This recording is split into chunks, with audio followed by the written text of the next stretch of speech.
यह बात है तलवंडी की, जब गुरु नानक देव जी युवावस्था में थे। उनके पिता मेहता कालू जी चाहते थे कि नानक कोई सांसारिक काम करें और खेती-बाड़ी में हिस्सा लें। एक दिन उन्होंने गुरु जी को खेत में बीज बोने का काम सौंपा। गुरु नानक जी ने हंसते हुए उनकी आज्ञा मानी और खेत की ओर चल पड़े। लेकिन गुरु जी कोई साधारण इंसान थोड़े ही थे। उनके मन में तो बस परमात्मा का नाम और भक्ति का रंग बसा था। जब गुरुजी खेत में बीज बोने लगे तो उनका तरीका बिल्कुल अनोखा था। वे बीज नहीं बिखेर रहे थे, बल्कि हर बीज को प्रेम और ध्यान से बो रहे थे, मानो हर बीज में वाहेगुरु का नाम समा रहा हो।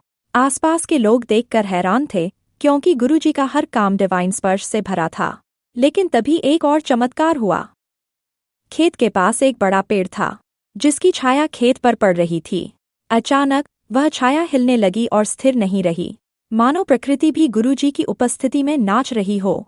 यह दृश्य देखकर लोग दंग रह गए, क्योंकि छाया का अस्थिर होना कोई सामान्य बात नहीं थी। इस घटना की खबर तलवंडी के शासक राय बुलार तक पहुंची। राय बुलार, जो पहले ही गुरु नानक जी के कई चमत्कार देख चुके थे, खेत की ओर दौड़े। उन्होंने देखा कि गुरुजी शांति से खेत में काम कर रहे थे और पेड़ की छाया उनकी डिवाइन ऑरा के साथ तालमेल बिठा रही थी। राय बुलार ने गुरुजी से पूछा, नानक, यह क्या चमत्कार है? गुरुजी ने मुस्कुराते हुए कहा, राय बुलार, यह संसार अस्थिर है, जैसे यह छाया।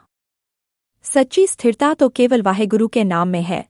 जो मनुष्य परमात्मा का नाम जपता है, वही इस अस्थिर दुनिया में शांति पाता है। इस उपदेश ने राय बुलार के दिल को गहराई से छू लिया। उन्होंने गुरुजी के चरणों में सिर झुकाया और उनकी भक्ति में और डूब गए। यह कहानी सिख इतिहास में एक अनमोल रत्न है, जो दर्शाती है कि गुरु नानक जी का हर काम, चाहे खेती हो या ध्यान, परमात्मा से जुड़ा था। यह कहानी हमें सिखाती है कि सच्ची भक्ति और वाहेगुरु का नाम ही जीवन की असली स्थिरता है। गुरु नानक जी का जीवन हमें प्रेरणा देता है कि हर काम को प्रेम और निष्ठा से करें, क्योंकि परमात्मा हर जगह मौजूद है।